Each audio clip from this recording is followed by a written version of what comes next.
नमस्कार साथियों, स्वागत है आप सभी का वाईफाई स्टडी 2.0 पर। मैं हूं अंकित अवस्थी, आप हैं मेरे साथ में। भारत डिफेंस के सेक्टर में किस तेजी से आगे बढ़ रहा है या अपनी सरहदों की सुरक्षा के लिए क्या विचार कर रहा है, उसी क्रम में जबकि भारत ने हाल ही में आईएनएस विक्रांत को 2 सितंबर के दिन अवतरण किया, उसी समय एक और जिज्ञासा और एक जानकारी मार्केट में आने लगी और वो जानकारी है कि भारत आईएनएस विक्रांत से भी 45% बड़ा आईएनएस विशाल बनाने जा रहा है। तो आज के सेशन में हम चर्चा करेंगे कि कैसा होगा विक्रांत से बड़ा वाला विशाल जिस समय विक्रांत लॉन्च हुआ हो। आप सभी को मालूम होगा 2 सितंबर के दिन इंडियन नेवी को भारतीय सरहद की सुरक्षा के लिए एक बेहतरीन वार एयरक्राफ्ट मिला है, वार क्राफ्ट मिला है। आप उसे एक तरह से युद्धपोत समझिए। युद्धपोत मिला है यानी कि एक ऐसा एयरक्राफ्ट कैरियर जो पानी में तैरेगा, जिसे आप ये समझ सकते हैं कि वो पानी में तैरता हुआ एक हवाई अड्डा है, जिसे जहां से चाहो वहां से ले जा सकते हो। ऐसी चीज भारत को 2 सितंबर को समर्पित हुई। आज के सेशन में हम चर्चा करेंगे कि उस घटना के बाद और क्या क्या हुआ। साथ में हम ये भी बताएंगे कि 2 सितंबर को इंडियन नेवी को अपना एक नया फ्लैग मिला। आइए साथियों, इसके बारे में जानने का प्रयास करते हैं। आईएनएस विक्रांत से भी बड़ा युद्धपोत बना रहा है भारत, यानी कि हमारी प्लानिंग लंबे समय से चल रही है और वो कितना खास होगा हम ये भी बताएंगे। और दुनिया में किसके पास कितने युद्धपोत हैं, कौन कौन सी टेक्नोलॉजी अपनाई जाती हैं, इनके बारे में भी हम चर्चा करेंगे। विक्रांत के साथ शुरू करते हैं और विशाल पर चलते हैं। साथियों, आपको मालूम होना चाहिए कि इंडिया ने अपना indigenous aircraft carrier largest warship INS Vikrant हाल ही में नेवी के साथ ज्वाइन करा दिया है। उस ज्वाइनिंग के अवसर पर आपको मालूम होना चाहिए, मैंने आपको यह भी बताया था उस सेशन से एक दिन पहले ही कि भारत की नेवी का झंडा बदल रहा है। हमने अपना फ्लैग भी नेवी का उस दिन चेंज किया 2 सितंबर के दिन। प्रधानमंत्री के द्वारा कुछ तस्वीरें भारतवासियों के साथ साझा की गई, जिसमें वो बताते हुए दिख रहे हैं कि आईएनएस विक्रांत कैसा है। साथियों, आप जब इस वीडियो को देखेंगे तो विक्रांत पर प्रधानमंत्री मोदी के द्वारा जो शूट किया गया वीडियो या उनकी टीम के द्वारा जो शूट किया हुआ वीडियो है, वो निश्चित ही आप सबके अंदर जोश और उमंग भर देगा। मैं चाहूंगा कि एक बार आप सब भी इस वीडियो को जरूर देखें।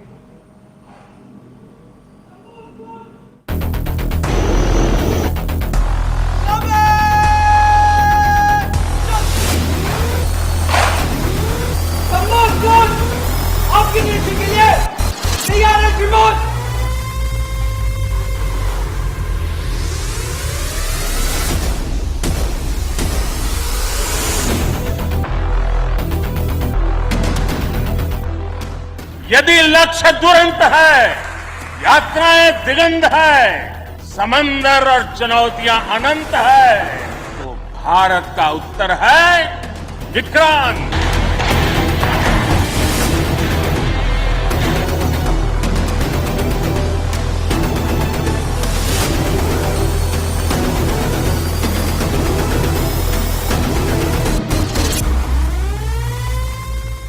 विक्रांत विशाल है, विराट है, विहंगम है। विक्रांत विशिष्ट है, विक्रांत विशेष भी है। विक्रांत केवल एक युद्धपोत नहीं है, ये 21वीं सदी के भारत के परिश्रम, प्रतिभा, प्रभाव और प्रतिबद्धता का प्रमाण है।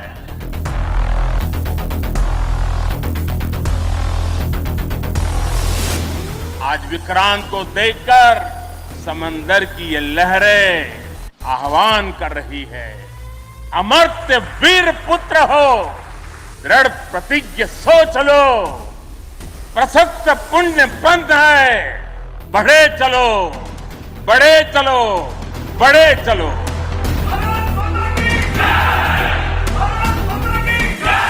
अब तक भारतीय नौसेना के ध्वज पर गुलामी की पहचान बनी हुई, लेकिन अब जैसा कि साथियों आप सभी ने देखा किस प्रकार से भारत में आईएनएस विक्रांत का स्वागत हुआ। अब इसके चर्चा होते ही आईएनएस विक्रांत के तुरंत बाद, क्योंकि 2 के बाद 3 आता है, भारत के पास 2 युद्धपोत हो चुके हैं, आईएनएस विक्रमादित्य और आईएनएस विक्रांत। अब सवाल उठने लगा कि हमें एक और चाहिए। तो भैया सवाल ये है कि हमें एक और क्यों चाहिए? तो साहब ये बात है कि वर्तमान में जो हमारा प्रतिद्वंदी है चीन, उसके पास भी 3 युद्धपोत हैं और वो उन 3 युद्धपोत के दम पर हिंद महासागर में भी फेरी मार रहा है।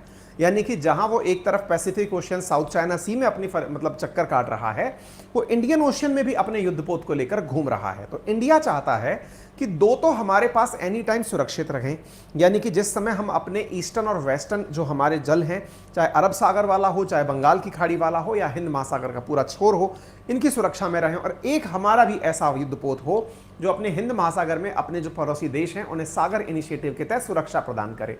दूसरी इंपॉर्टेंट बात यह है कि भाई अगर मान लीजिए किसी एक को कभी सर्विसिंग की जरूरत पड़ गई तो उस दौरान कम से कम दूसरा तीसरा जो रहेगा वो उस दौरान उस क्षेत्र के अंदर तो निगरानी कर पाएगा ना। तो एक प्रकार से यह समझ लीजिए कि ये युद्धपोत ना होकर के पानी में तैरते हुए आइलैंड हैं जिन्हें जहां चाहो वहां भेज सकते हो। इनके अंदर बड़ी मात्रा के अंदर असलहा, वारहेड्स, ये सब लेकर भेजा जाता है। एयरक्राफ्ट यहां पर उतरते हैं, इसीलिए ये खास होते हैं, यानी कि एक प्रकार से चलता फिरता एयर स्ट्रिप। ठीक है, अब ये खबर जैसे ही आई, यूरेशियन टाइम ने तुरंत कवर किया और कहा कि आईएनएस विक्रांत तो अब हो गया। इसके बाद इंडियन नेवी जो है वो अब चाइना से बैटल करने के लिए ढूंढ रहा है आईएनएस विशाल।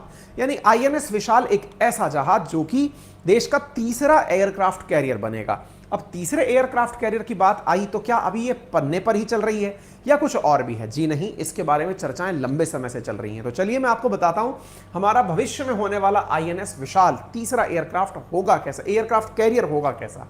तो साथियों यहां पर मैं आपको बता दूं कि ये तीसरा एयरक्राफ्ट कैरियर जो हमारे लिए बनने जा रहा है, इसमें शब्द जो जोड़ा गया विशाल, वो एक संस्कृत भाषा है। संस्कृत का अर्थ है मतलब भव्यता को दर्शाने वाला है। इसका निर्माण भी कोचीन शिपयार्ड लिमिटेड के द्वारा ही करवाने की बात की गई है। वही कोचीन शिपयार्ड जिसने कि आईएनएस विक्रांत का निर्माण करवाया है। साथियों जैसा आप सभी को मालूम है कि आईएनएस विशाल 45% बड़ा होगा विक्रांत से। इसका वजन 65,000 टन होने वाला है। बाय द वे, एक टन में 1,000 किलो होता है, तो 65,000 गुणा 1,000 आप वैल्यू कैलकुलेट करके देखिए कि क्या साइज इसका होगा। आप इससे अंदाजा लगा सकते हैं कि भारत के पास जो आईएनएस विक्रमादित्य और विक्रांत है वो 45 टन के आसपास वजन रखते हैं। जब बात की जाए आईएनएस विक्रमादित्य की तो इस पर 35 एयरक्राफ्ट रख सकते हैं, वहीं विक्रांत के ऊपर 30 फाइटर जेट जो हैं वो तैयार रह सकते हैं। अभी जो भारत के पास दो हैं वो विक्रमादित्य और विशाल हैं, ये हमने आप लोगों को बता दिया है। अब सवाल बनता है कि इसमें ऐसा और क्या होगा। अगर आपने फिगर्स पर ध्यान दिया हो तो 30 और 35 के आसपास एयरक्राफ्ट कैरी कर सकते हैं ये दोनों, लेकिन जब हम विशाल की बात करते हैं तो कहा जाता है कि ये अपने साथ में एक ही बार में 55 एयरक्राफ्ट्स को, फाइटर जेट्स को एक साथ अपने पास लैंड करा कर रख सकता है। इसको बनाने में 55,000 करोड़ रुपए की लागत आएगी। इस पर 2300 सैनिक एक बार में रह सकते हैं। आप सोचकर देखें, 2300 सैनिक एक बार में भारतीय नेवी के इसके अंदर रह सकते हैं। 2030 तक बनने की इसकी संभावनाएं कही जा रही हैं। कहा जा रहा है कि इसकी जो डिजाइन है वो वारशिप डिजाइन ब्यूरो के द्वारा तैयार की जाएगी। 60 मीटर ऊंचाई का होगा ये। इसकी लंबाई 284 मीटर, इसकी चौड़ाई 60 मीटर अपेक्षित है। एक इंटरेस्टिंग बात बताता हूं, अगर आप इस पूरे प्लेन को देखें तो आप क्या नोटिस करेंगे कि ये जो एयर स्ट्रिप यहां दिख रही है ये आगे से मुड़ी हुई नहीं है। आपको मालूम होना चाहिए कि हमारा आईएनएस विक्रमादित्य और जो विक्रांत है उनकी जो एयर स्ट्रिप्स बनी हुई हैं जहां से टेक ऑफ ये करते हैं वो हल्की सी 10 से लेकर के 18 डिग्री के बीच में उठी हुई रहती हैं। कहीं 10 से 14 डिग्री मेंशन है, कहीं 10 से 18, तो वो 10 से लेकर 18 डिग्री हल्की सी उठी हुई रहती हैं। तो इससे क्या होता है कि अगर मान लीजिए कोई एयरक्राफ्ट यहां से निकल कर गया तो उसकी इस प्रकार की शेप से उसे ऊपर की तरफ लिफ्ट होने का पुश मिल जाता है। लेकिन जब विशाल को बनाने की बात की जा रही है तो इसे इस तरह से ना रख करके नीचे की तरफ फ्लैट रखने की बात की जा रही है। सवाल बना, सर एक बात बताओ, ऐसा कर दिया तो फिर तो कोई भी एयरक्राफ्ट पुश ही नहीं ले पाएगा, हो सकता है पानी में जाके गिर जाए। नहीं, देखिए अभी क्या होता है कि जब पुश लेने की बात आती है ना तो कोई भी एयरक्राफ्ट जब अपने साथ बड़ी मात्रा में वेपन लेकर उड़ता है तो उसको इस पुश की वजह से दिक्कत आती है। कैसे? एक बार तो आपने ऊपर धक्का दे दिया लेकिन वजन की वजह से वो नीचे आके बैठता है। यहां पर टेक्नोलॉजी बदलने की बात की जा रही है। वो क्या है? बोले अगर हमने इसको फ्लैट रखा तो आगे फ्लैट रखते हुए उसे गुलेल की तरह से छोड़ा जाएगा। गुलेल की तरह से मतलब क्या है? जैसे आपको मालूम होना चाहिए कि जब भी इन एयर स्ट्रिप्स पर, क्योंकि बहुत छोटी होती है ना, 280 मीटर कितना सा होता है, इस पर इतना तेज गति से आता हुआ फाइटर जेट रुकेगा तो होता क्या है कि फाइटर जेट के पहियों पर रस्सी बांध देते हैं। एक मतलब रबड़ की रस्सी समझ लो, हालांकि मैटर कुछ और ही होता है, लेकिन आप रबड़ की रस्सी समझ लो। वो ऐसी रस्सियां होती हैं जो उस पहिए में ही उलझ जाती हैं और जितना गति से वो आगे जा रहा होता है, मतलब लैंड करने के बाद आगे जा रहा होता है, तो वो उसको रास्ते में होल्ड कर लेती हैं, है ना। तो इसको अरेस्टेड लैंडिंग बोलते हैं। अरेस्टेड लैंडिंग की तर्ज पर ही इसमें टेक ऑफ के समय कैटोबार तकनीक का उपयोग करने की बात की जा रही है। कहा जा रहा है कि इसको लैंड करते समय भी हम गुलेल की प्रक्रिया का उपयोग करेंगे, यानी कि रिवर्स डायरेक्शन में इसको पुश मिलेगा और एयरक्राफ्ट एक ही बार में टेक ऑफ कर जाएगा। ये बातें इसके अंदर चर्चा में हैं। इसके साथ साथ और भी चर्चाएं हैं, वो आपको मैं चलते चलते आगे बताता हूं। यानी कि तकनीकी रूप से बहुत उन्नत किस्म का होगा, ऐसा इसके अंदर माना जा रहा है। आईएनएस विशाल प्रोजेक्ट बनना कब से शुरू हुआ? क्या अभी से चर्चाएं शुरू हुई हैं? जी नहीं। 2012 के अंदर नेवी चीफ थे एडमिरल निर्मल वर्मा। उन्होंने कहा था कि अब भारत को और भी स्टडीज करनी चाहिए, यानी कि अन्य चीजों के बारे में भी विचार करना चाहिए। अब विचार करें तो विक्रमादित्य और विशाल तो हमारे पास, विक्रांत तो ओरिजिनली हमारे पास है ही, तो इसके साथ साथ हमें अगर तीसरा बनाना है तो थोड़ा टेक्नोलॉजिकली अपडेटेड बनाना चाहिए। तो टेक्नोलॉजी के अंदर बात आई अमेरिका से एक टेक्नोलॉजी लेने की। उस टेक्नोलॉजी का नाम था EMALS टेक्नोलॉजी, जो कि हमें अमेरिका से मिलनी थी। आप इसको इस प्रकार से समझ लीजिए, ये इलेक्ट्रोमैग्नेटिक अरेस्टेड लैंडिंग सिस्टम है, आप ऐसे समझिए। यानी कि जो टेक ऑफ करने के लिए हम लोग जो रस्सी बांधने की बात कर रहे हैं ना, गुलेल की तरह, वो गुलेल भी एक महंगा सौदा हो सकता है। उससे भी एक तगड़ा तरीका है इलेक्ट्रोमैग्नेटिक रेडिएशंस के माध्यम से थोड़ा सा इस प्रकार की व्यवस्था की जाए कि पहियों पर ही मैग्नेटिक व्यवस्था बने, घर्षण मिनिमम हो और थ्रस्ट जो है ना वो कम घर्षण की वजह से तेजी से आगे निकल जाए। आसान भाषा में मैग्लेव ट्रेन समझ लीजिए, जो कि जब चलती है तो वो कहते हैं कि मैग्नेटिक रिपल्शन की वजह से धरती से उठकर ही चलती है, ऐसी फीलिंग आती है। रिपल्शन कम करना स्पीड बढ़ाने के लिए जरूरी है। एयरक्राफ्ट के अंदर भी EMALS पद्धति अपनाई जाए, जो कि अमेरिका अपने एयरक्राफ्ट कैरियर्स पर अपनाता है। ऐसी स्थिति में भारत ने बातचीत करी अमेरिका से। 2015 में ओबामा जब राष्ट्रपति बने तो उन्होंने कहा कि अमेरिका इस बारे में विचार कर रहा है कि वो इंडिया को यह टेक्नोलॉजी देगा। फिर सवाल बना कि इंडिया इसको पूरी तरह से खुद से ही बनाएगा कोचीन शिपयार्ड के अंदर, या किसी और को भी शामिल करेगा। तो भारत ने अपने द्वारा INS विशाल के लिए 4 देश, ब्रिटेन, फ्रांस, अमेरिका और रूस, इन सबकी डिफेंस कंपनियों से संपर्क किया और कहा कि भाई अगर आप हमें हमारे स्वदेशी रूप से निर्मित विशाल को बनाने में मदद देना चाहते हैं तो कौन किस लेवल पर मदद देगा वो बताओ। समय आगे बढ़ा।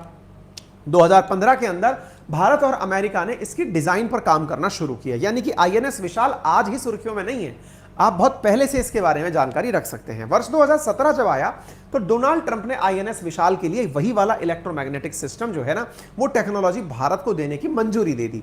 यानी अमेरिका में अब अमेरिका के जो टेक्नोलॉजी उन्नत किस्म की यूज होती है एयरक्राफ्ट कैरियर्स के लिए, वैसी टेक्नोलॉजी INS विशाल पर भी हो पाएगी। वर्ष आया 2018। फिर हमारे नेवी के जो चीफ हैं सुनील लांबा, उन्होंने कहा कि हम इस काम को आगे बढ़ा रहे हैं, आगे निर्माण के लिए 3 सालों में इसे हम शुरू कर देंगे। 2018 की बात थी। उसके बाद फिर कोरोना आया, चीजें धीरे हुई, कोचीन शिपयार्ड का काम भी शायद प्रभावित हुआ हो। 2022 में आज आप हैं, फिर से इसकी चर्चाएं जोरों पर हैं। 2021 में नेवी ने फिर फैसला किया कि विक्रमादित्य को रिप्लेस करने के लिए विशाल को लाया जाएगा।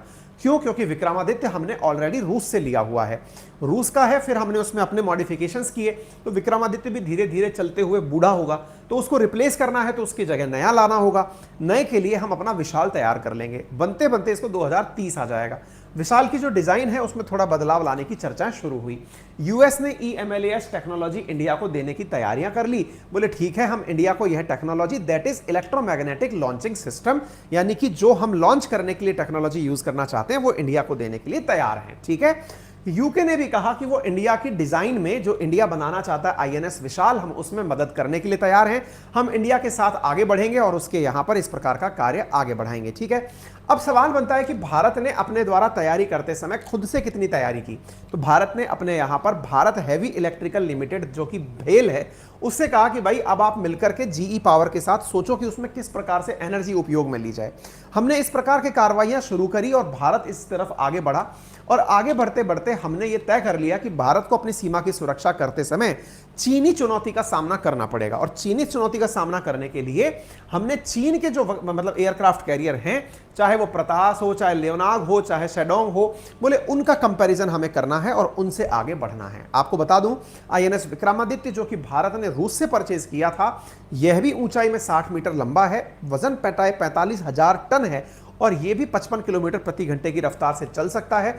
चूंकि यह उम्र के हिसाब से बूढ़ा होगा, इसलिए हमें इसका भी एक रिप्लेसमेंट तैयार रखने की आवश्यकता है। ठीक है ना। तो ये आपके सामने सारी जानकारी मैंने इसके बारे में आपको बता दी है। उम्मीद है कि आप लोगों को विशाल की बातें समझ में आ गई हों। जैसा मैंने अभी आपसे कहा कि टेक्नोलॉजीज में थोड़ा सा डिफरेंस होता है, तो जो मैंने अभी आपको बताना है कि अभी चलते समय जो हल्का सा ऊपर की तरफ उठ के रहता है, जहां से टेक ऑफ आसान होता है, वो एक इसकी जंप तकनीक है, और दूसरा होता है कैटापुल्स तकनीक, जो मैंने आपको बताया गुलेल की तरह छोड़ने वाली तकनीक। तो कैटापुल्स टेक्नोलॉजी जो है उसे कैटाबॉर के नाम से जाना जाता है, और जहाज के अंदर प्लेन की लैंडिंग करते समय अरेस्टेड लैंडिंग की व्यवस्था की जाती है। तो फिलहाल के लिए इतना ही। जानकारी समझ में आई